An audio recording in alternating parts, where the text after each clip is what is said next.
should be live now. All right.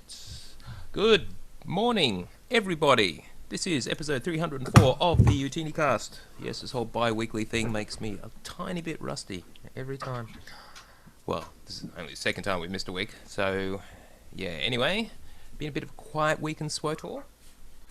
Bit of a busy week for me, work-wise and all that crap, but yeah. Anyway, we are back and have a few things to talk about. They actually just had a bunch of news today, including the release date for Game Update 5.2, which is pretty much exactly when we thought it would be. And that fine gentleman you can probably see there is Bill. Bill, as Chill always calls him, the Moneymaker. Bill the Moneymaker, yep. Bill's back. And we have plans. We have plans for Star Wars Celebration. And the fun we're going to have in Orlando. And a certain Oni. Do you remember Oni, you guys? Yeah, is Ani going to be there? Yes. In fact, he's flying down early and will be staying in our accommodation. Sorry, Cool. Jill. Yeah. Yes. It's a massive condominium with 3 bedrooms. It's huge. It's some sort of palace. It's bigger than my house. And I suspect Bill does not have a small house. So that's saying something. Excellent. Yeah, definitely bigger than my house. So, anyway, we'll talk about the details. We will also be asking people to RSVP, Respondez-vous, s'il vous plaît, for attending the Utini Cantina, which will be on Saturday night. We'll get into it once we're discussed talking about that. And, of course, the SWOTOR Cantina has been confirmed for the Friday night. Yay. Did I miss that announcement? Did they... Oh, well, yeah, I did. I definitely heard about it. I don't... They definitely announced it. Yeah. Yeah, where is that on their page? Let's just add that to the notes before we kick off. It's Time was still TBD. Yeah. I like the location is halfway between our accommodation and the convention center. That works out very nicely. News, community, forums, no. My SWOTOR, no. Where is it? Here we go. We will put that at the front of the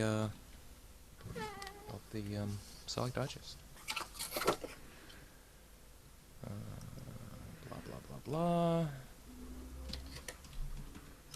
Well, actually, we'll put it in there somewhere. I'll cover it in the news. Sorry, just give me a second. I can't believe I sort of left it out.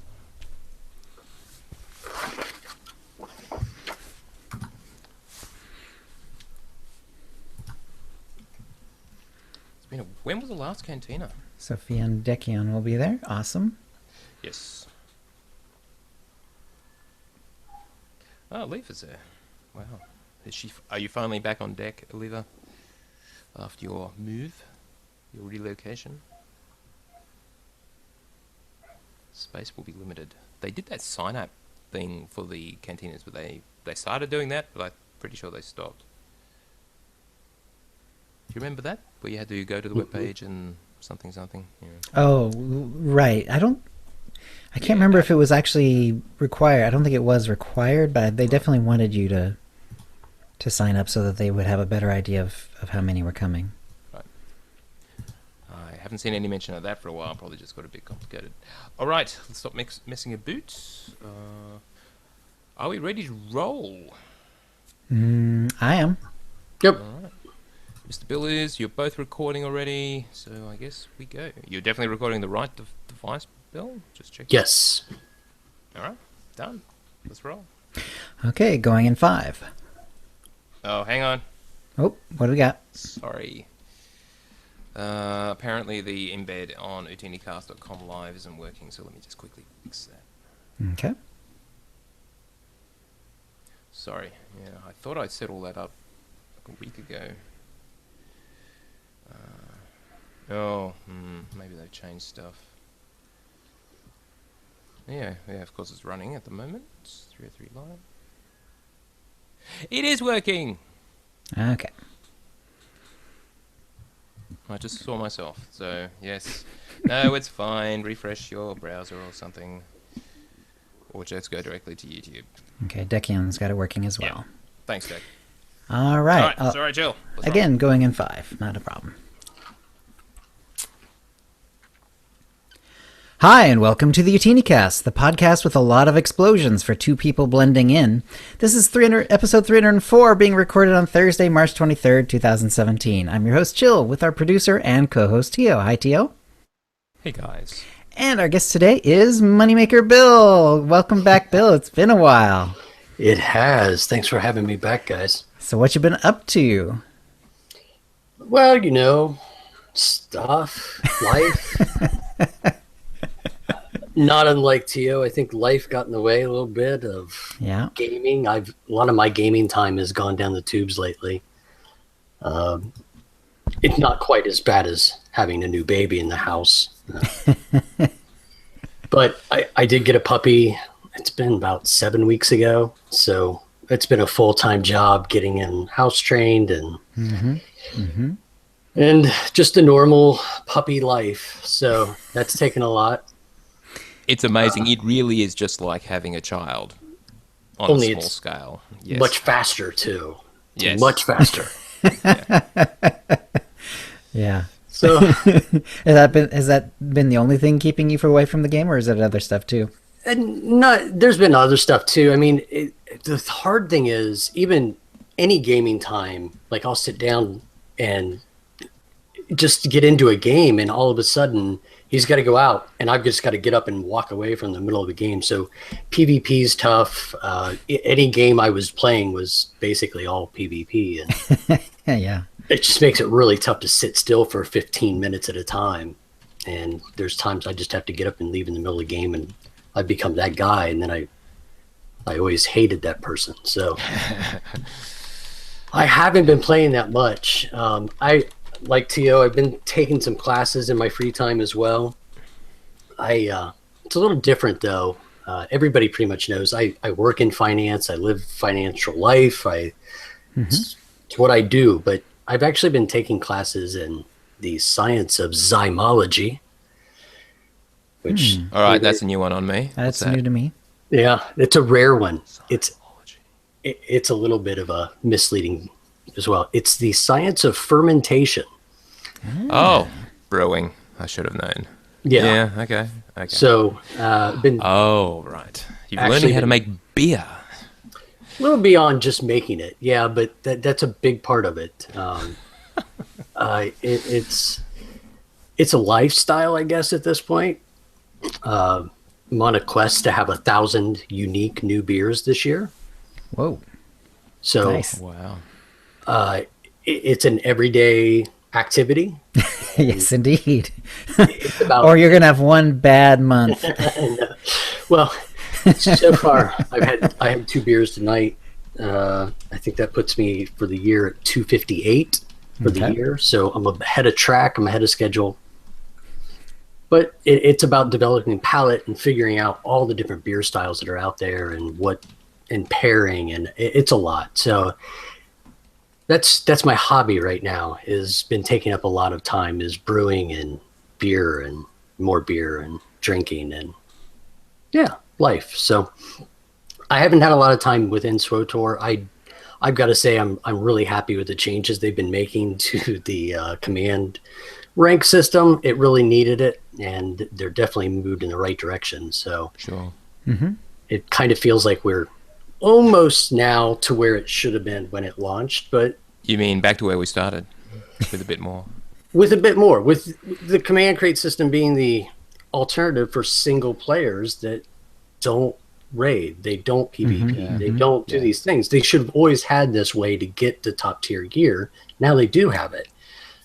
And the raiders still have the way to get to top tier gear, and PvP still has a way to get their top tier gear, and it's Faster than correct. those of us who no longer raid or PvP. Yep, it's still not perfect, but Yeah. it's really it's pretty good. And so complex, but that doesn't matter. I No, don't know why they dumped that part anyway, because whatever. We love that stuff. the game's still way oversimplified from where it was even 2 years ago, so Yeah. In the good old days. and we had to walk uphill barefoot in snow or something. Anyway. Right, and then and then we're all going to be meeting up at Star Wars Celebration in a couple weeks, so that's going to be a topic later on in the show. Absolutely. A lot to talk about, I think. Excellent. All right, Tio, how about your week? To the surprise of no one, I'm not even sure I should try anymore to even pretend I've got time to play, but who knows? Who knows? But yes, I didn't game at all.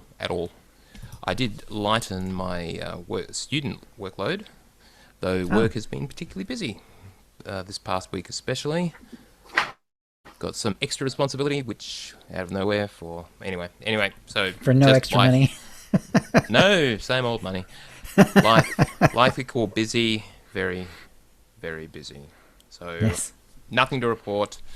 Very much looking forward to the trip to Orlando.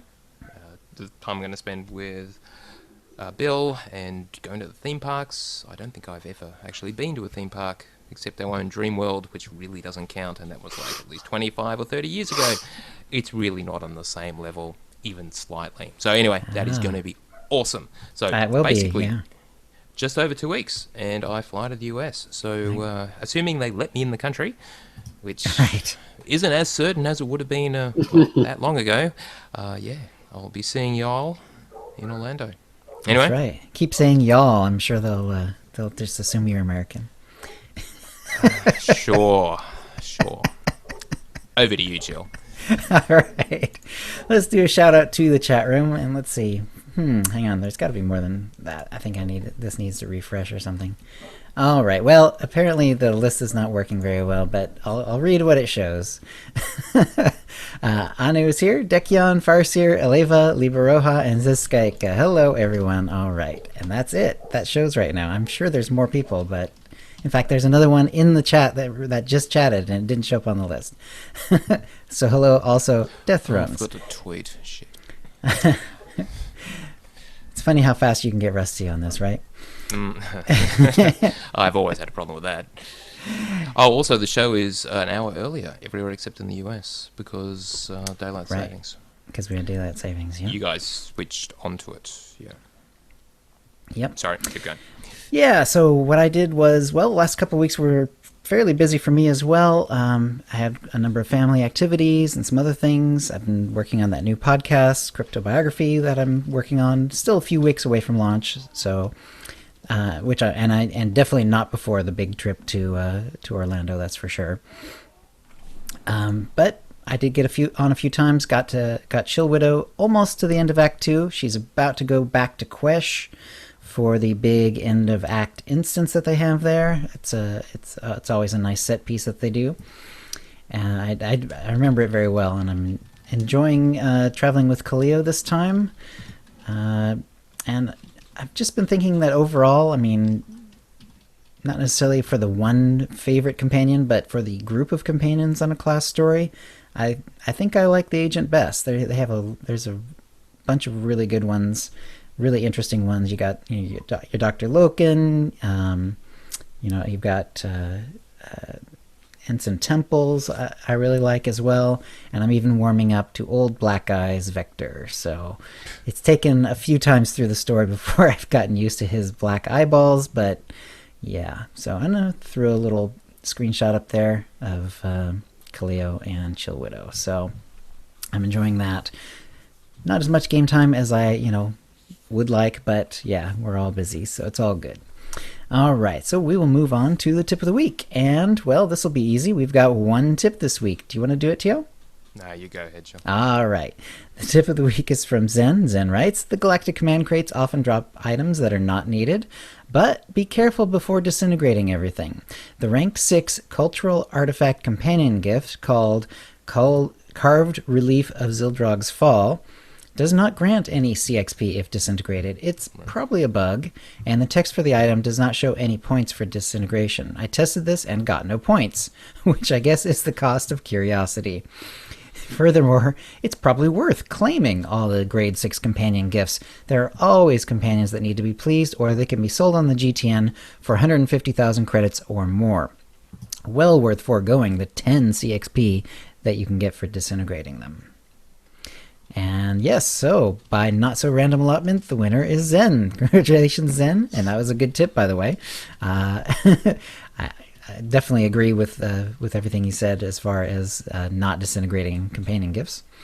Congratulations, you're the winner of a Tonfon or M83R Droid pet code courtesy of BioWare and an OotiniCast provided cartel market pack from the latest shipment. And if you'd like a chance to win the same, please send your tips to OotiniCast@gmail.com by next Wednesday. And that will bring us to the holo feed. Tio? Alright, let's start with Game Update 5.1.3, effectively just a patch release that came out not this week, last week on Tuesday during a regular scheduled maintenance. Nothing too exciting in there. I'll just quickly cover it, correcting an issue where the pop-up text for some class missions would display a different XP amount than the mission reward. So you still got the right amount, it's just it showed you the wrong number. So Okay. if you actually were doing some accounting of your XP gains, you would notice the discrepancy. But it's all fixed now. And they have actually lowered the amount of dark and light side points to hit dark 1 and light 1 from 7,500 to only 3,000. So a bit less than half. That's pretty cool. Okay. Presumably that's so you can take at least partial advantage if your side wins the dark versus light in that particular cycle, as opposed to not even getting there. Okay. I would guess. Don't know. With a new character, perhaps? Yeah, anyway. Yeah, right. Maybe it's, yeah, so if you have a new character or if you're a new player, you can sort of see, oh, hey, I hit Dark 1. Like, my character looks different now. That And sort of boom, thing. something. Yep. Yeah. The unrelenting Interceptor has been restored to its original Sith-like form. And the vehicle sound effect will now play as intended, now that the engine has been restored to its original colour. Red! Is that a speeder? Dunno. It sounds like, yes. Yeah. I don't recognize it off the top of my head. And also a few bugs in the Uprisings. Landing party. Apparently killing enemies wasn't adding to the progress of the Dismantle the Opposition achievement. A little obscure. Inferno, this one's a bit more serious. Fighting Xanisk and Dason from their entrance ramp will no longer cause encounter to stop functioning. That would be a little suboptimal. And finally, Destroyer of Worlds. Dark Relics will no longer despawn after activating the access panel next to Skur and Velok. That sounds almost like a little exploit, or at least a shortcut, which they have now deactivated. So basically, if I assume you fight your way through, hit the panel, and all the bad guys or the Dark Relics just disappeared. Okay. Alright. Now, there is another problem with Landing Party, which has not been fixed. There's no in some circumstances, there's no last boss and only one group of mobs spawn. And then just nothing. They're aware of it and they hopefully will have it fixed in Game Update 5.2. So yeah, Landing Party may be a little problematic at the end. I don't know what you do about that. Hope it doesn't happen, I guess. Now, also another bug, leaderboards. The PvP ranked season, I want to say 8? Is it 8 or 9? Where are we up to? The current season I don't of remember. ranked PvP, the leaderboards are not currently being updated. So I actually have no idea what participation is like in that at the moment. It is obviously a good source for CXP, so that is a reason for people to do it. But yeah, somehow I'm guessing participation is probably a bit down, but I'll have to check those numbers and we'll have a look at it on the next show. Now, there was an interesting thread where people were saying that, or they were complaining that exploiters or people who are abusing the system in any way, any thread that identified them on the official forums was being deleted. And someone was saying... Whoops, sorry. Whoa. Someone was saying that, why not shame them? Why not name and shame? And Eric Musco explained the reason for that is that basically for security reasons, and they take that more seriously than cheating or exploiting in a game. So obviously if they revealed anyone's actual real name or even the character's name in any way that could sort of let people lead back to them in real life, could be potentially dangerous, or even just in-game or in forum, and that would cause them to be potentially harassed. So I guess I just don't want any of that on them, and you can't blame them. So the rule remains, if you see someone doing something wrong, if they're, no matter how egregious, contact customer service or message Eric Musco on the forums privately. Do not just blat their name into a post and for everyone to see, because your post will just get deleted and you'll be counted as an infraction, presumably. What else we got here? Now, someone said the EULA, the End User License Agreement, and the TOS, the Terms of Service, have both been updated and made simpler and sort of less generic. Sorry, they have been changed to be the generic EULA and TOS for electronic arts rather than one that is SWOTOR specific, just talking about gaming generally. I've got to say, I had a quick look at them and they seem fairly broad just in general terms, but what that means is all those specific cases which the old SWOTOR, EULA and TOS covered about SWOTOR specific incidents are no longer there. And so the question was asked, so how do we know what things are actionable and what aren't if there's kind of generic? And there's just now a whole lot more grey area. Right. Now, Eric's response was, this one gets complex quickly, and ultimately the answer is a bit of, it depends. So he would recommend to players err on the side of being overly judicious and let the terms of service team work it out. If you think something is exploitive or against the rules, report it, and then the team will investigate and find out if it is actually against the rules. So if in doubt, if there's any doubt, dob them in anyway, basically, and they'll take action if appropriate. Remember, it's not for you to be the policeman of this. If you see something, report it, and let Big Brother do the rest. And same with private reports directly to Musco. Just, even if you suspect, let him know. They'll take care of it from there. Your job is then done. Just got to trust them to do their job. Now, credit selling. It's still a thing. They made some change apparently in Game Update 5.1.2. That's the new chat restrictions that they put in, I think, more affecting free-to-play players than anyone else, if I recall correctly. And they've done something else in Game Update 5.1.3 last Tuesday week, and that apparently has slowed them down. They've seen a dramatic drop in the amount of accounts that are spamming credit sales. However, what they're seeing now is player accounts getting compromised, and they're using them to spam credit seller messages. That's no good. So I don't know how they're doing it, and obviously they're not going to tell us. But the overall recommendation, which is something we would highly recommend, is that no matter what, you get a security key on your mobile phone. The mobile security keys, you pretty much can't get the physical ones anymore. Hook it up to your account. Now, at one point it was limited to subscribers, but now everyone can get it. Free to play, preferred, and subs. So by all means, and you get 100 cartel coins per month just by having it attached to your account. Yep. With There's no cost. Here. Yeah, you attach it, you get 100 CCs every month. It's awesome.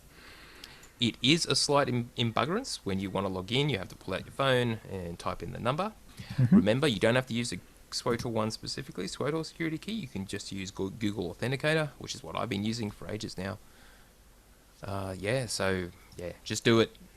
Just do it. I think there's an Apple equivalent, a Windows Phone, if anyone actually owns one. I'm still suspicious of that, but is that even real? But yeah, Android and iOS certainly.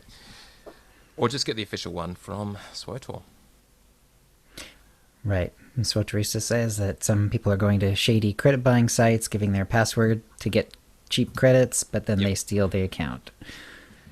Yeah, I thought the whole one-time password thing was actually supposed to prevent that.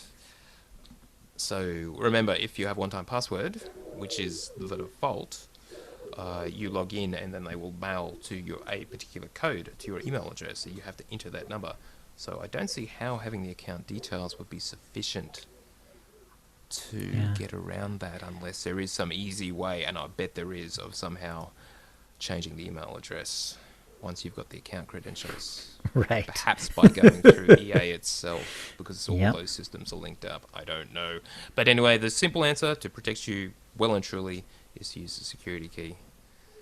Though if they compromise that other system, that probably won't help either. So don't buy credits, kids.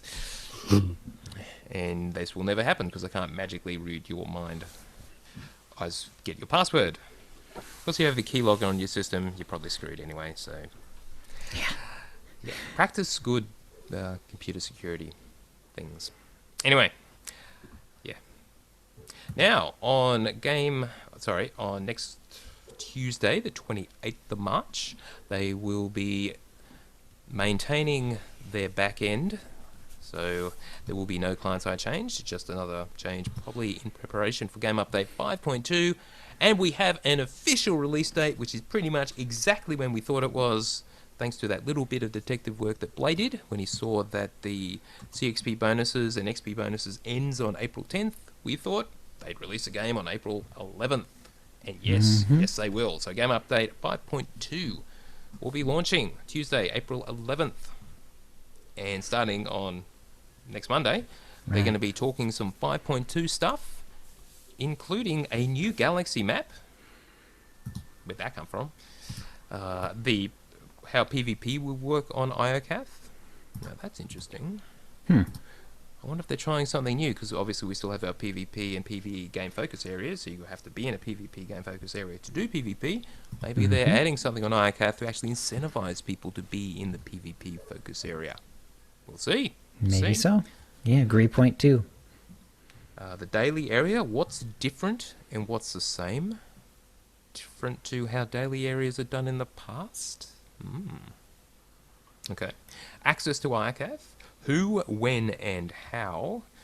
And finally, choosing a faction on IOCATH. And as we suspected, this is your chance to change sides or resume your old side. Because we suspect that coming out of Game Update 5.2, you will have had to have chosen one faction or the other. You will be Empire or Republic. Your alliance will have basically chosen a side. Our suspicion, we will see. And they will be doing a Game Update 5.2 Twitch stream in the next couple of weeks.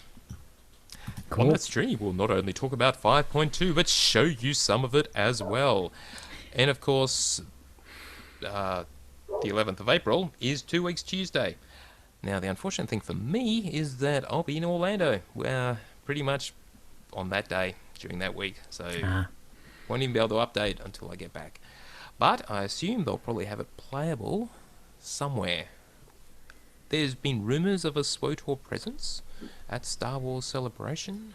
Just rumours. Obviously, the Community Cantina, which we'll talk about in a moment, is being held outside. But I thought there may be something in the EA booth or whatever. Anyway, if there is, I'm sure it'll be playable, and we'll have a quick look then. Yeah, I would love it if I could see some SWTOR in the celebration. Agreed. All right, and this week they've also released a small teaser trailer, The War for IOCATH, the Alliance Commander's Arrival, which is 22 seconds long. There's not a lot there, but in its description, it says, The War for IOCATH, as the Republican Empire reignite their age-old rivalry in a deadly battle for control of the ultimate super weapon. You alone, Chill. You alone, and you, Bill. As Outlander and commander of the galaxy's most powerful fleet can decide the outcome. Choose to align your forces with the Republic or Empire in a brand new storyline. Explore the ancient and highly advanced planet of IOCATH, or team up with allies to defeat Tithe, a deadly droid super weapon, in the start of a new operation. And Bill, you said there would never be a new operation. I did. And I said I was going to keep saying it until they proved me wrong. And they haven't yet, but I'm sure they very shortly will. I guess we're all very happy about that. I'm really good at that in life. I just keep pounding people just to get them to prove me wrong. All right. So we can thank you, Bill. Yes. Well, yeah. Actually, we probably can to some extent. Now, do you have it... Sorry, let me finish the rest. Do you have what it takes to secure the super weapon before it unleashes destruction across the galaxy? Super weapon? Galaxy? Sounds a bit hyperbolic. I guess we'll see. The war for IOCATH is coming. Prepare for battle. And yes, they then confirm that the bonus event will end on April 10th. 250% bonus XP, and 350% CXP until April 10th. Or note, players must be level 70 to join the War for Rykath. So, level 70 zone for the daily area. There you go. So you have to have that unlocked. So you have to subscribe at some point. Yep. All right. Now, and he also explains the reason they're not doing another stream or haven't done a stream recently is because they wanted something of substance to talk about, and it's only till now, just a couple of weeks before, that there's enough ready for them to talk about. So that's why they're going to do a stream. Fair enough. Right. Now, in the news, last bit of SWTOR news is the Community Cantina, which we sort of alluded to already. They said they were 99% sure of being there. Now it's 100%. They will be there on Friday, April 14th, which is day 2 of Star Wars Celebration. The venue is the Hilton Orlando, which is about, say, 10-15 minutes walk from the convention center. Okay. Do people walk in America?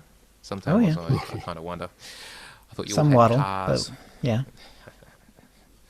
Anyway, so this is your chance to join the Old Republic community for a development team Q&A, as well as complimentary drinks. That's important. Giveaways and more. Attendees will receive Cantina exclusive swag. This will be my first and most likely only community cantina. So as you can imagine, I'm rather looking forward to it. You guys have been to them before. But yeah, so though they do mention space is limited, so make sure you arrive early. They have not announced the starting time. However, I'm sure they will shortly. So yeah, see you in Orlando if you're going. We'll talk more about our event, which is happening on the Saturday. Looking at the time, I did have an interesting piece about... Yeah, let's talk about this one. So, this is non-SWTOR, but Star Wars-ish news. Actually, is vaguely related to the Old Republic. Dave Filoni, the guy who has been the genius behind Clone Wars, working with George Lucas, and Star Wars Rebels, not working with George Lucas, since they sold the whole thing to Disney, he talked about the usage of the expanded universe, which has, as we now know, been converted to Legends when Disney acquired Star Wars. And various bits and pieces have kind of turned up. And the example that they give was in a recent episode called Trials of the Darksaber. Kanan said, history lesson, the Jedi won the war with Mandalore. Mm-hmm. That's it, just one throwaway line, but that does tie back to the war, basically, where Revan was a key player, where the Jedi were fighting the Mandalorians. Well, the sort of Jedi, the story is fairly complex, but Revan leading a band of effectively breakaway Jedi were fighting Mandalore, and ended up kicking their ass, more or less. And I don't think the Mandalorians have ever really forgiven them, or at least have forgotten. So, and he did talk about this, because the obvious thing is this making the Old Republic canon? And the gist of it is, as we've talked about previously, no. So this is what Dave Filoni said. The Mandalorian Jedi War that I have in my mind is very much derived from the older style of thinking Mandalorians, which was that their weapons, their arsenal, their technology had a massive increase once they collided with the Jedi and found these force-wielding people that had abilities they didn't understand. Their armor is a reaction to the Jedi, and I've always believed that because that seemed to be something that would be in the DNA of the Joe Johnston, who's the concept artist of the original Star Wars trilogy, designs for them as super commandos. So basically he's using that whole Mandalorian Jedi connection, that war, as the reason why Mandalorians are the way they are in the current era. He goes on to say their arsenal was very much designed to combat the Jedi. For example, I wouldn't know the details of the conflict that the fans have referred to. I play the video games though, so I'm aware of it in the games, and I like a lot of the things in there. So when there are all these things in common and there's stuff that people know, I think, well, why don't we use that? So, and he to go on, Filoni loves drawing from legend stories, characters and events whenever it makes sense, as he's shown this season with Thrawn, obviously a very popular sort of re-edition, or with planets like Malachor or Moraband, also known as Korriban. In this case, since George Lucas and Filoni would talk about the old days of Mandalore and the Darksaber when Lucas created the weapon for Star Wars The Clone Wars, they also established that it was stolen from the Jedi Temple during the days of the Old Republic. So, you know, there's these ancient relationships that aren't completely defined yet in this time period. So, the gist of all that is that, yeah, it's sort of, they really are referring to stuff that was in the stories, the Old Republic stories, that Dave Filoni kind of came across. But it's not in any way making our version from SWTOR, for example, or the Old Republic universe canon. It's just, that sounded like a cool idea, let's just pull that in sort of vague hand-wavy ways. Right. It doesn't mean that because one little connection is there that you get to pull the whole SWTOR canon into the new canon. So that's unfortunate, but yeah, at least there's the hint there, and they can certainly expand it from there if they want to or if they need to. So yeah, exactly. It's still nice to see. Final bit of news, and I came across this a while ago. Women love SWTOR.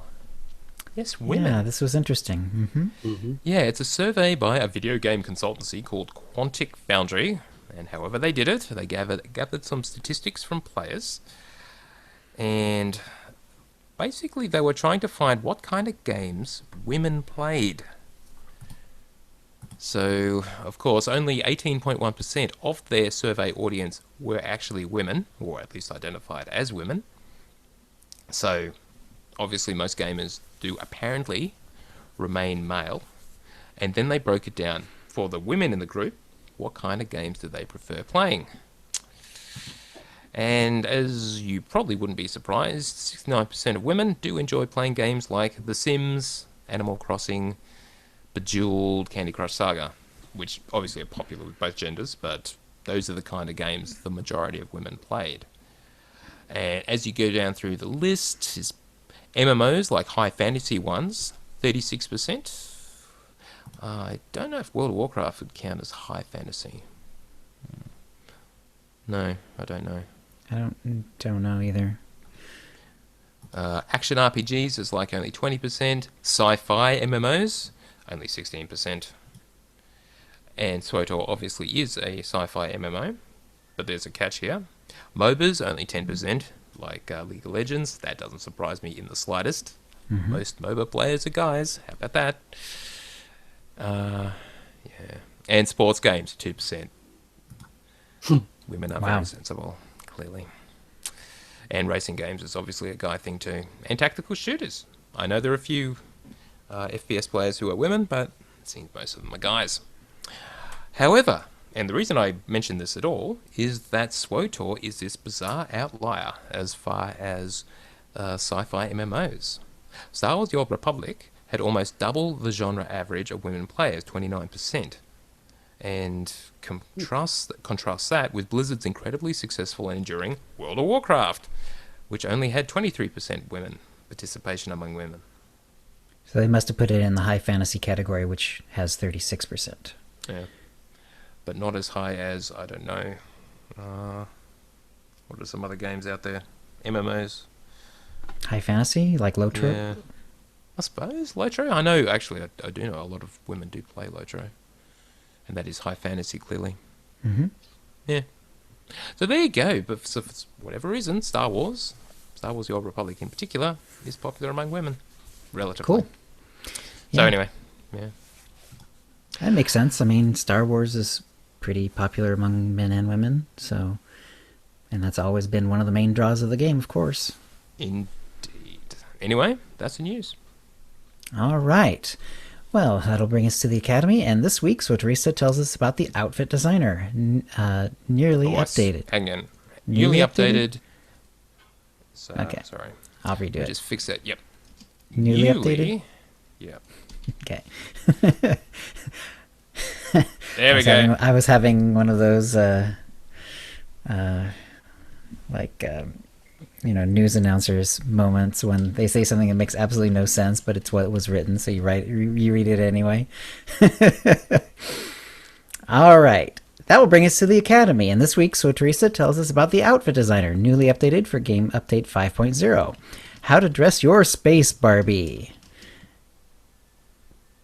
Thank you, So Teresa, and that will bring us to the Force Feedback, where we read out your tweets and emails. And, first of all, thanks to our latest Utini patron, Java Doggy. Thank you, Java Doggy. And Java Doggy even wrote in. Java Doggy writes, I logged in, started gaming, and decided to look at my cartel coins total, and all my coins are missing. I tried to create a ticket, and it won't let me. I looked at the Live Agent tab, and it couldn't be clicked. Go figure. This bites. I've heard about this. It's a temporal thing. Okay. There seems to be a bug where sometimes you'll click on your cartel coin, really the cartel market, and it won't show you the coins, and sometimes it will. And unfortunately, I don't know exactly how you fix it other than just trying again. But yeah, sometimes and I've seen it myself on my client. So I'm not sure how to fix that, but it's clearly something that's happening. Okay. Bugger. Yeah, hopefully Java Doggy will be able to go back in there and figure out what's going on. Right. All right. And Lee Baroja, recent guest, wrote in, I'm back to listening to old episodes, and right at the start of YouTube recording of episode 121, Tio complains about melting in February. I can relate, kind of. It's been raining off and on all week. She's from New Zealand. I hope I can find some more good quotes for your best of cast. P.S. I'm hoping to get back into the game again, but my computer is putting up one hell of a fight against me. Yeah. She also writes, still listening through episode 121, and at roughly 59 minutes and 30 seconds, Tio is absolutely shocked at Americans' lack of knowledge about accents.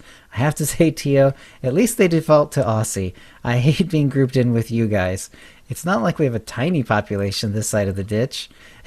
Anyway, another quote for the best of cast. And I don't understand how anyone can confuse the Australian and New Zealand accents. They are completely different, not even vaguely similar. It's true. But anyway. Similar they are. Yeah, no, I can't even comment. And Lee Roja continues, for the third time in one episode, hey guys, I should really learn to save all my suggestions for one email, but I found another quote I reckon should make the best of cast. Sorry, Tio, I know you've got too much on your plate currently, but it's your own fault. Who starts studying and continues to work when their child is about to be born? Chill is having fun with a Bad Feeling podcast Twitter handle at 10614 or thereabouts. And hopefully this is the last great quote from episode 121 that I find. And their Twitter handle, okay. I think I vaguely remember that, but I don't remember exactly what the details are. Well, the obvious one is they ran out of letters, but we already knew that part. Yeah. Bad Feeling podcast. I think that was the joke. Yeah. And before you ask Tio, I'm sending myself back to the naughty corner for making so much work for you again. And she continues. Wow, she's been busy. She is our force feedback section this week. Yeah, exactly.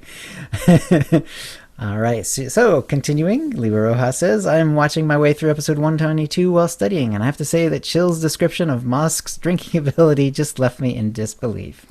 I'll include, she has included YouTube clips, so I will include these in our publisher notes. Do you recall what you said, Jill? I don't remember exactly what I said, but yeah, Mosk is a hard drinking man. he was really able to put it down there in Vegas, man. That's true. I am thinking about Utini Cantina. Poor Mosk. Yeah. Yeah, poor Mosk. Yes. Yeah, so I don't remember exactly what I said. I'm sure it was interesting, but yes, he was. I do very much remember him drinking hard. It was. Yeah.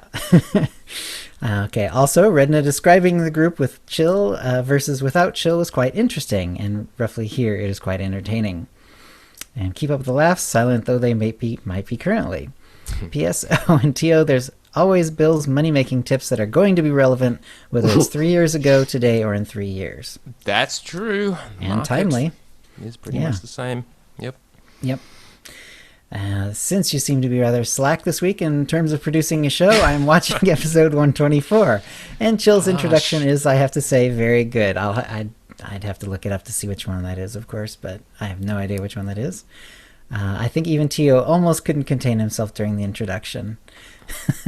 Or can I just not see what's happening in those little tiles? Could be doing anything. Yes. Yep. I've managed to break you up a few times, but not too many. You're usually This pretty episode's good. Yeah, that's true. You have, yes.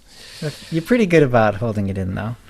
Did you? Yeah, I thought I saw a little reaction to this week's. Oh, this show's was good, yes.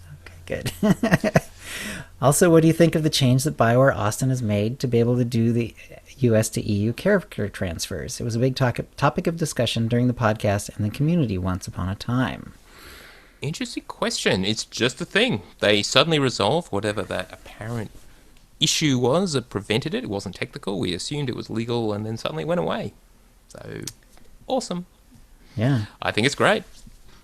Why they charge more for it, I have no idea, but sure. Okay. Yeah, right. And next one for Liberaroja, she says, I'm apparently spamming you this week because I'm that bored, but I've moved on to another old episode, 125, and I just have to laugh at Tio's attempted pronunciation of Colorado. Stick to your Aussie accent, mate. The American one really doesn't suit you. Yeah, that's terribly insulting. All I did was pronounce it Colorado because that's the way they say it when you're there. And I've been to Colorado, and that's what they said. I was surprised. I would have said Colorado, but Yeah, that's how most Americans say it, I think. The natives are, well. Yeah, maybe it's like Missouri, where the Missourians say Missouri, and everyone else just says Missouri and gets on with their lives. Like Iowa. What? No, you're kidding, right? I can't tell. As a side note, how often do you visit your housing, as the announcement was made just in time for the episode to be recorded? Tio, I'm meaning when you're in game. I know you don't play much, and it's your own damn fault. I think there's a bit of a theme here, and just to answer that for myself, I pretty much am always in my stronghold. Where else would I be?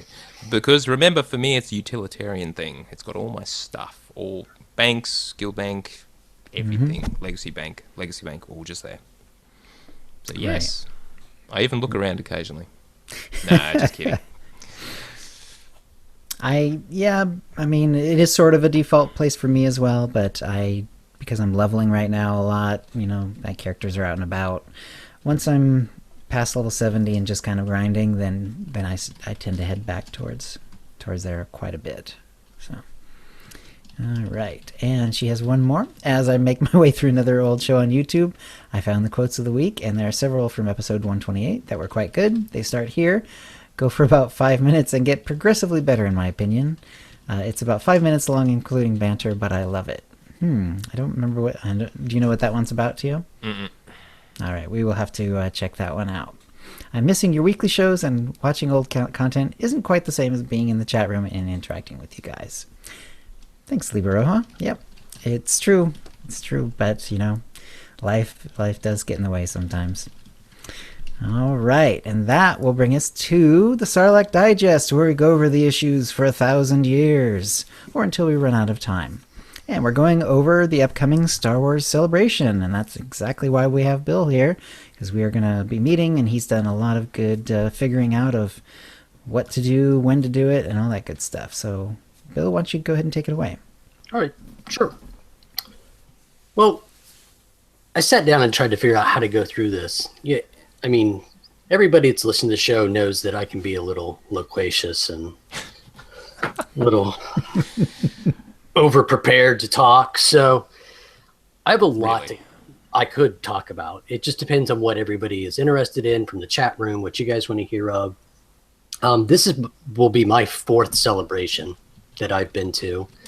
I actually accidentally stumbled into Celebration 5 when I was in Orlando, and it was going on, and I didn't even realize it when we booked the vacation it was going on. So we went over for a day and checked it out. Cool. Quickly realized that one day doesn't usually scratch the surface there, especially if you go on Saturday. I know a lot of people, that's what your schedules allow, and that's what happens. But it is incredibly busy on Saturday. It will sell out on Saturday. The 4-day badges have been sold out for a long time.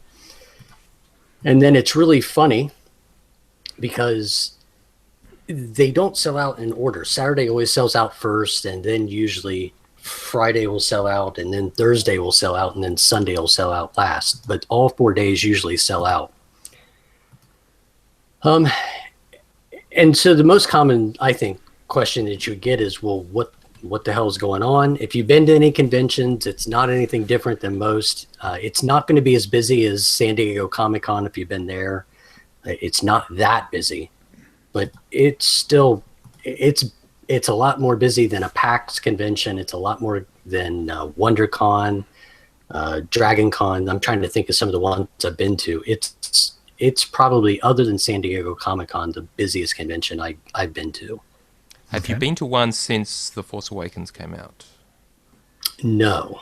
The only one since was the one in impact? London. Yeah, okay. Okay. And those what plans, impact will that have, do you think? I don't know. I mean, the one in Anaheim was leading up to Force Awakens. And that's one of the first things you want to do is opening ceremonies on Thursday is what they typically. The one in Anaheim was amazing. Kathleen Kennedy and J.J. Abrams was coming out, and they were going to speak, and we had no idea that anyone else was going to be there. And every single person showed up from the cast except for Harrison Ford, because he had just gotten hurt. With his leg, yeah. Right, Yeah. and he couldn't be there. But every other member of the cast, including BB-8, and I still remember that when we were all sitting there and BB-8 rolled out onto the stage, and all we had seen was the teaser trailer at that point, and we all assumed it was digital. Right. And it rolled out on stage, and it was crazy. So obviously between that and Rogue One, it could bring a lot more people out. Okay. Or not. Or not. It's hard to tell. They've already announced they're not going to have one next year at all. They've been in this pattern of they'll do one in the U.S. and then one overseas and then one in the U.S. And they've said for 2018 they're not going to do one at all. So that means, what are they going to show here? Well, they're definitely going to talk about The Last Jedi, plural. Episode 8, yep. Plural, yes. They'll certainly talk about the Han Solo movie. Oh, yeah. From there, are they going to hint at other things? We don't know. Rebels is always a big topic, and I think the Rebels panel is Saturday, if I remember right. Cool. They usually have premieres, and they show a couple episodes. I've seen a live reading with the cast, which was an interesting, where they showed the episode on the screen behind them while they literally read the lines live in front of it. It was a pretty cool experience to see. So it's always interesting to go through. There's multiple stages, and I was hoping before we recorded tonight they'd get the schedule out. Right. But They didn't. They got one stage's schedule out today. The collector's stage was released today, as well as the map of the show floor, and all of everything was released today. So we do have details that I didn't have even 8 hours ago. They said on the website that the big stage, the celebration stage, that schedule is going to be released tomorrow. So tomorrow we should get the big stages, which are the celebration and the galaxy stage, are the two biggest stages, where all the celebration stage is usually an auditorium style, where you'll fit 2,500 to 3,000 people in. But every stage has a limited capacity. Right. Do they always have screens up so you can see it anyway? Yes. So there's always screens. So if you get stuck all the way in the back, you can see and things like that. For the big panels, so opening ceremonies, the 40th anniversary, the Last Jedi panel, things that are going to draw big, they will actually do in the celebration stage, and then they will take a couple of the other smaller stages and actually show that on the screen in those stages, so they could fit 2.5, 3 times as many people in. You're just watching it on a screen instead of watching it in front of you. But for the big panels, that's what they're going to do. Right. And yeah, from when I went to the New York Comic Con, it was really great when you're able to get a seat relatively up close. But if you're way in the back, you might as well watch it on a screen anyway. So it's not that much different. I have to say, being there in Anaheim when they played the trailer for the first time, it literally was one of the most crazy electric feelings to be in that room of all those fans. And Han Solo walks out and says, "Chewie, we're home," and it's like this eruption. It was absolutely amazing. It's one of the craziest.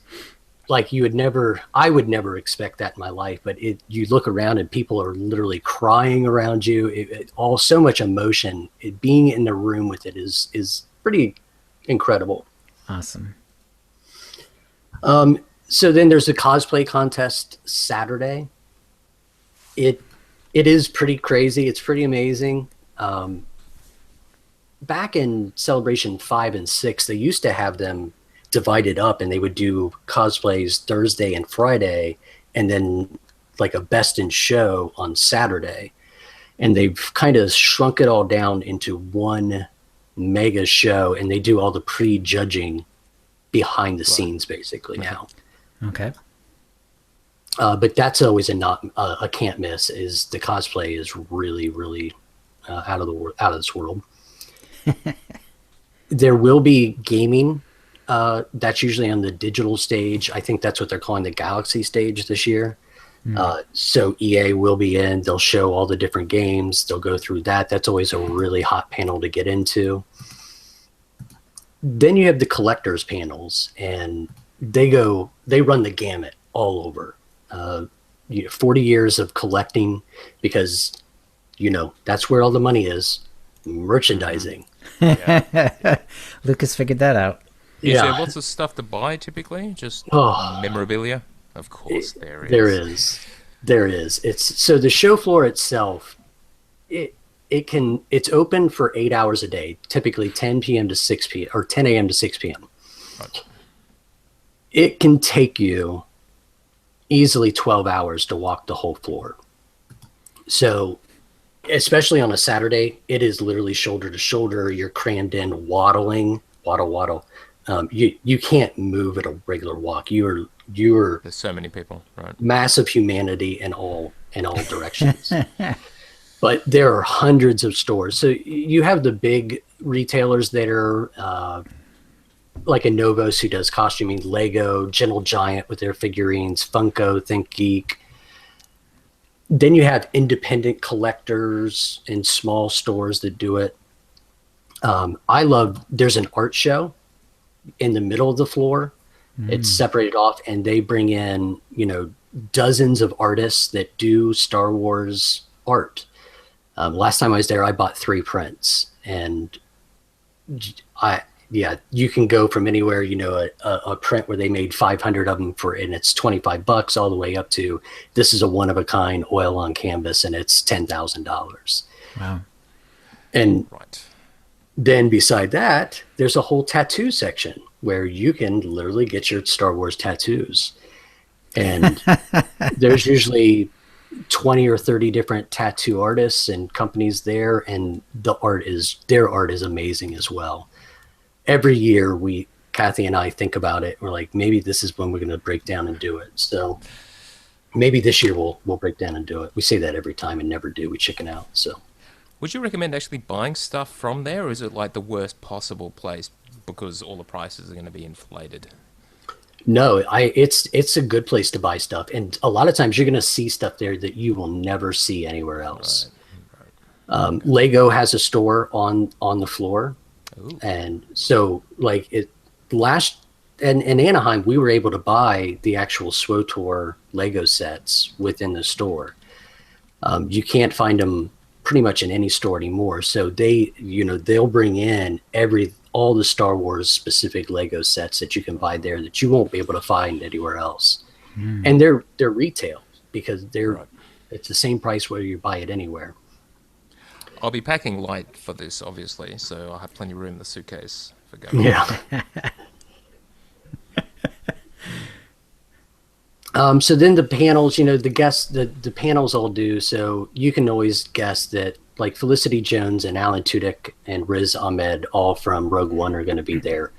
They will likely all do Q&A panels for an hour or an hour and a half where, you can go in, and it'd be interesting to hear some of those. And Ian McDiarmid's there, who played Palpatine. He always does a huge panel. Ray Park, who's Darth Maul, usually does, and his are fun. He brings kids up on stage and he'll fight them, and he'll teach them lightsaber techniques and the dual lightsaber. It's fun to watch. And Anthony Daniels' panel is always fun. He is such a quirky guy and hilarious, and he'll go anywhere and say anything. We haven't heard anybody from The Force Awakens or The Last Jedi going to be there or not, and I'm kind of surprised by that. But in Anaheim, George Lucas showed up, and we were surprised by that too. Wow. So that was all because there was meetings going on in the background that none of us were aware of, and that's what part of that story had come out, that when he was there, he actually took Carrie Fisher and Mark Hamill out for lunch and kind of told them the news that he was selling at the Anaheim celebration. So I'm curious to see if Mark Hamill or Daisy Ridley or any of these guys are going to show up. Right. How does one get into the panels? What's the actual process? Well, that's a great question. It's always been different, and they actually published it today about how they're going to do this. Lines are a real thing. Yes, they are. In London, because the Excel Center did not have a lot of spare space for queuing, they went to a wristband system. Okay. Brilliant. And they're going to continue the wristband system here, but it's a little bit modified. So there's going to be some line sitting. They've announced that they're going to have sleepovers. So in Anaheim, for the opening ceremonies, we got up at 3 a.m. to get in line. The ceremony started at 11 a.m. We got up at 3. It wasn't that big of a deal because we were still on West Coast time. So it was actually 6 a.m. to our bodies, even though it was 3 a.m. out there. Right. But they've announced this year that they're actually not going to allow that. So what they're going to do is they're going to open at 8 p.m. each night and for the queues. And then they're going to close the doors to the hall at midnight. So you have until from 8 p.m. till midnight to get in line. Into the queue, and then they close you in, presumably. They do close you in. They said there's going to be concessions and all of that open all night. Of course there is. Yeah. Wow. Well, when we were in Anaheim, J.J. Abrams and Kathleen Kennedy actually came in while we were queued up, and they bought pizza for everybody. They brought in like 1,000 pizzas and really went down the line and handed them all out to us. It was awesome. It was crazy. That's cool. So they're going to close it at midnight, and they're going to reopen between 5 and 6 a.m. Then they're going to distribute wristbands at 6 a.m. for all the panels for that day. So they're going to have separate lines in there for each big panel that they're going to do. It's another one of the big differences between like San Diego Comic-Con, where you get into Hall H and you stake out your chair and you can be there all day. They clear every hall after every panel. So there's usually an hour break in between it on each stage. So it's going to be interesting because you're going to have to make some choices there. You can only get 2 wristbands per day. Oh. So you get into one line. This is my first priority. You get through at 6 a.m. You get your wristband for that. And then you get into a second line, hoping they still have wristbands for your second priority. Or you split up. Or can you get bands for someone You else? you cannot get bands for someone else. Oh no. All right, fine. How do they stop Right. that? They literally go down the line and put them on your wrist as they go down the line. Oh, they're the kind that can't be. You have Right. to cut them off, and so they'll know. Yep. Okay. Yep. So it's going to be an interesting little. We've never had it this way. Usually they'll do that. They'll do the overnight queuing for the first panel, and then after that one gets in, queuing for the second panel on that stage starts, and then when that one goes in, they start for the third panel. Right. So you got to make choices, basically. Right. So now they are going to force you a little bit into making choices up front. Now that doesn't mean every panel is going to be completely wristbanded. They're still going to they're it sounded like they're always going to save some space for walk-ups. Not in all of them, of course, but I think that's where like the overflow seating into other stages will happen for the big panels as well. You said not all panels have screens up, so if you miss out, you can watch them anyway from outside. Not always, but they are streaming, and they are streaming online this year too. So they started doing that in Anaheim as well, but not everything was streaming, and Is that for wasn't anyone bad. who chooses to watch? Yes. Or yeah, okay. Yep. So you can just watch it from anywhere in the world. It is definitely crowded. The line sitting is actually, I was really surprised. It went really fast. It's a great way to meet people. Everybody around you, you're constantly coming and going, and it's going to take some planning. We've been talking about, we always take backpacks in, maybe throwing an air mattress in it and see what happens. We'll have to play it by ear. You definitely have to take a lot of food and drink in and water, and Sure. it's a lot of sitting. We usually take games with us to play, so we have a Star Wars catchphrase game, and you play you take a lot of stuff in to sit in trivia and keep yourself sane while you're sitting there for 6 hours God. straight. Yeah. Sounds all terrible, Bill. Oh well, I guess the payoff will be worth it. If you Sure. get into the panel. Yeah. It'll Yeah. be fun. It's been pretty rare. I've been shut out. I have been shut out of a couple panels before, but that was always because we were at one panel that let out and you had to then run across to the other side of the convention center to get in line, and that line had been queuing for 2 hours. So Right. you were so far back in it that you just couldn't get in. Okay. Some of the other stuff you've got going on is it's crazy. There's every year they do a huge diorama, and it's an ongoing thing. When some years they do tattooing. This year they've said they're doing the surface of the Death Star. So you go and you actually Wow. build like an 8-inch by 8-inch little square of the Death Star, and it all fits in together. And I guess Hot Wheels has got a trench run that they're doing down the middle. Who knows? It gets bigger every year. So that's cool. You actually make something that becomes part of the diorama. Yes. That's nice. It's really cool. It's really good if you have kids. It's really good for the family activity as well, to sit in its crafts and its creativity, and it gets away from the crowds a little bit. So it's an interesting little side section of the floor. Lego always has something like that too, where they build a massive, 15-foot tall Excuse me. Lego statue. Last year in Anaheim, they did one of Darth Maul, and literally I think he was between 12 and 15 feet high.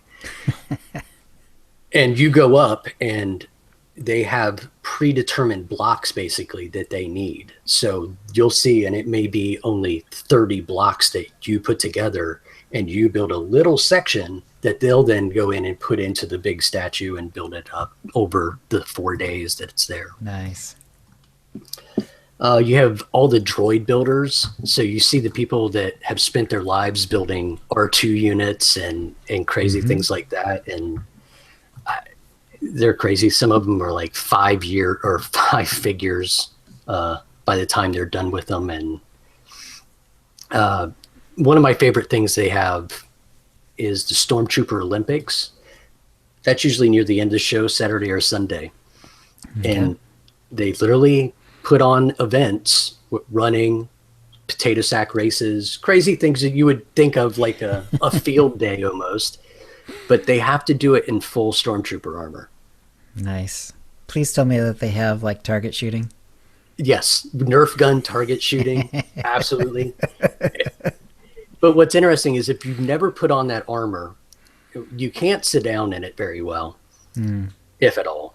It's really hard to run in it, and you can't see anything out of it.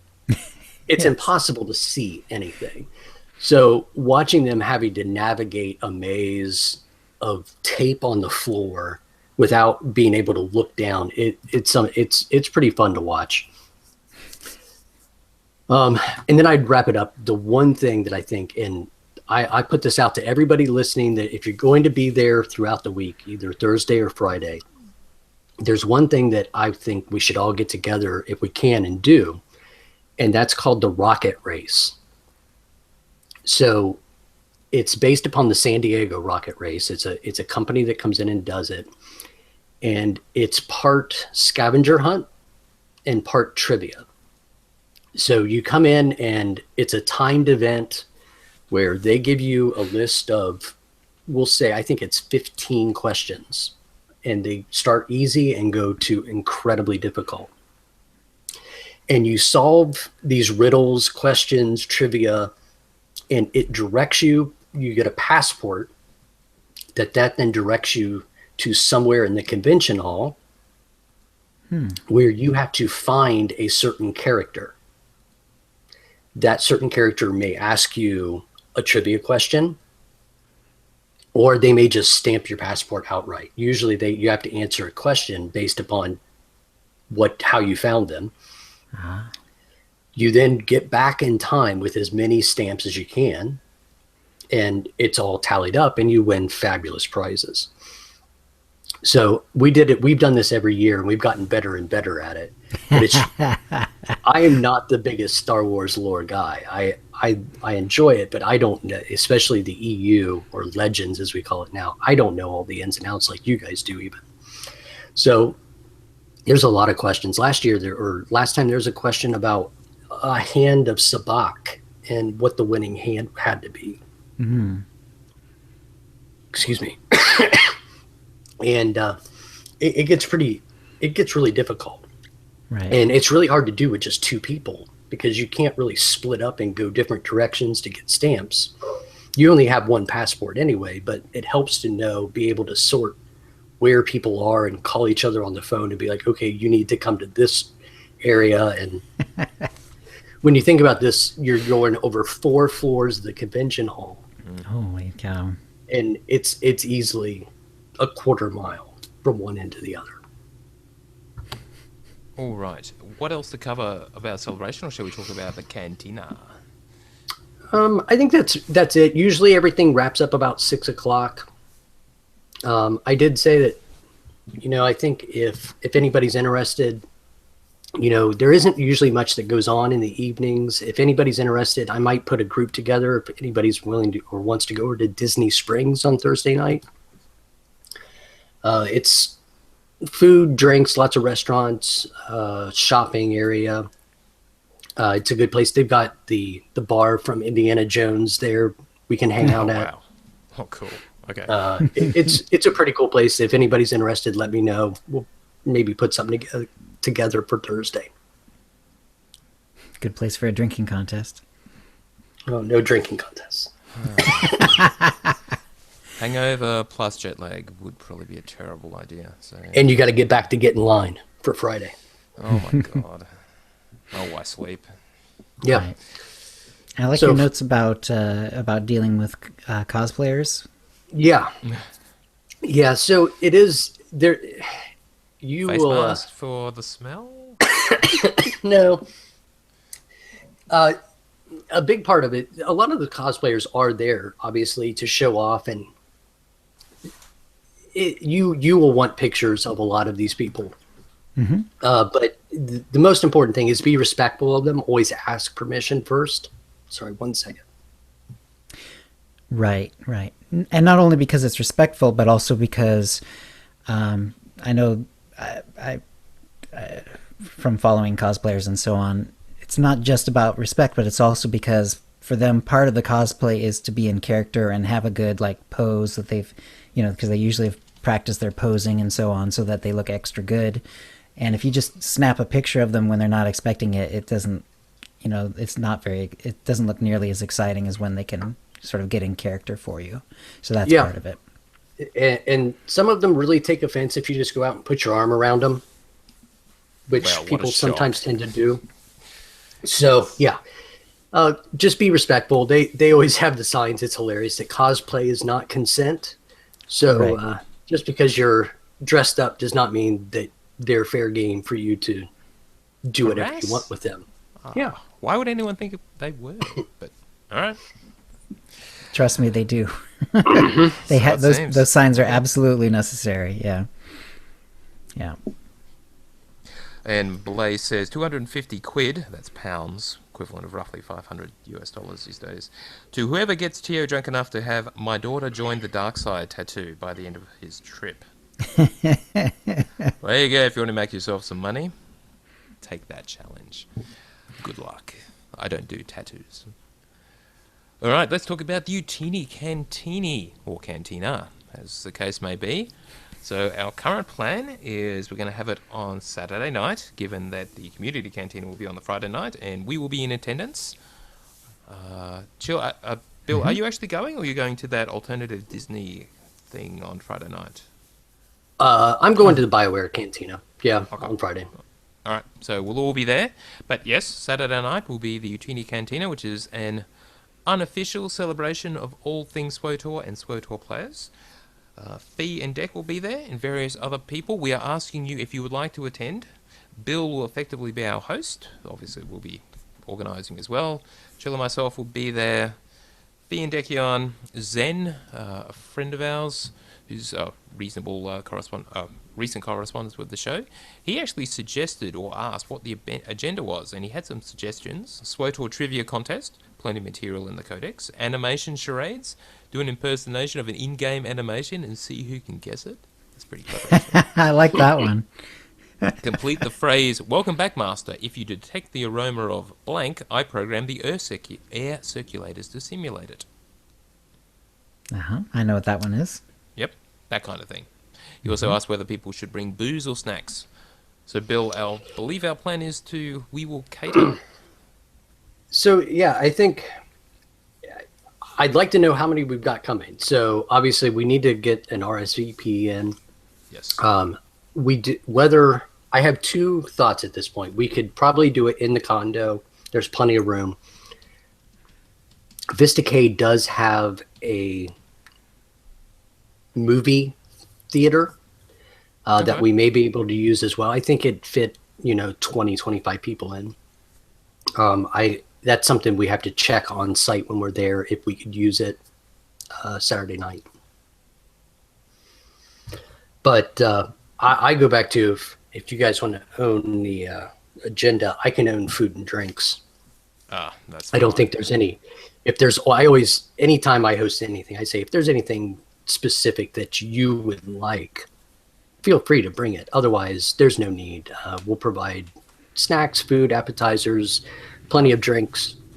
Are you going to make the Utini Martini? Potentially, maybe. You were the creator, so yeah. Thank the maker. Indeed. All right, so I've set Last up time.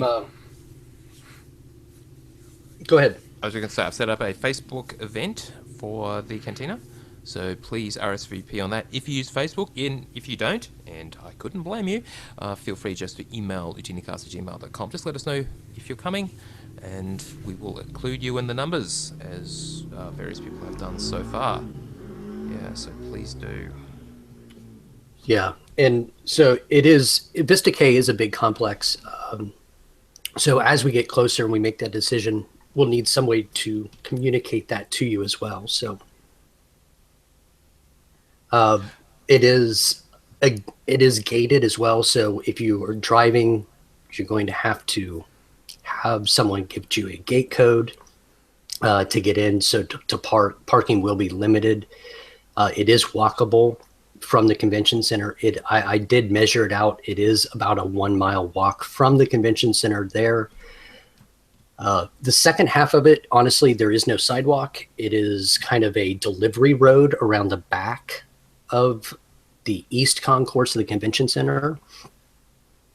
It doesn't get a lot of traffic. It's certainly walkable.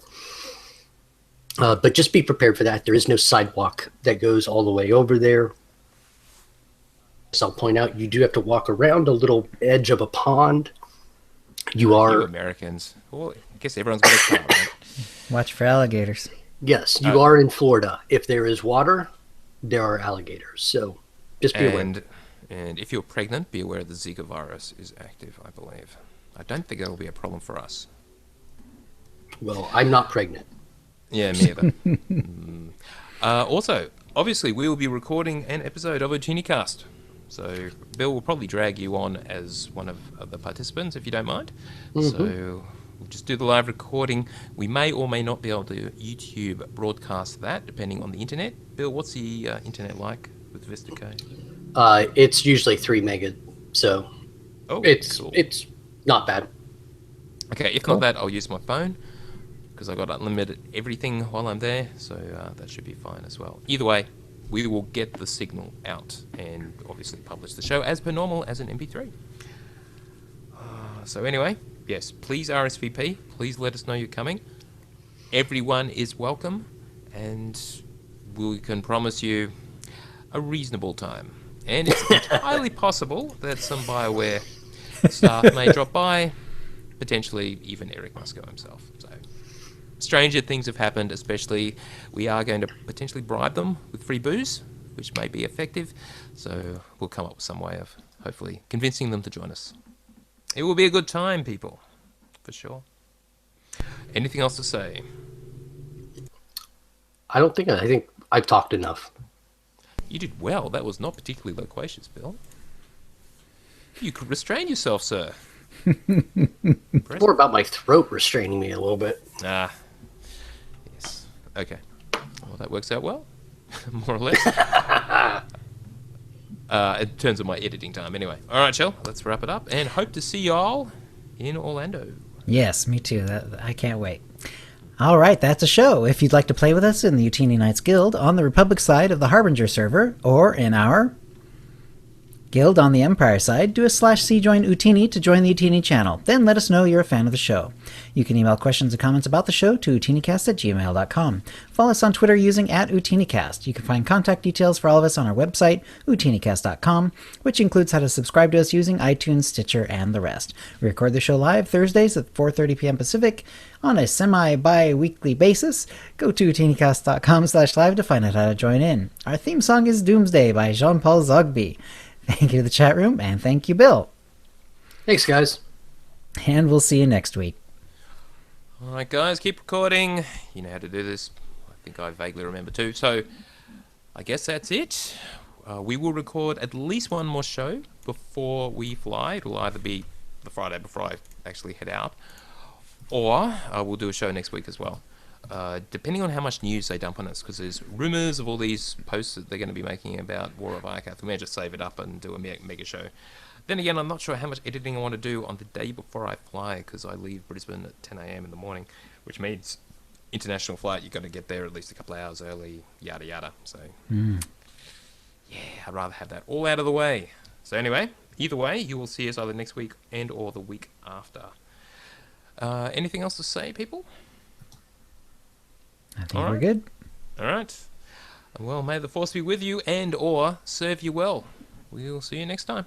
Take us out, Shell. All right.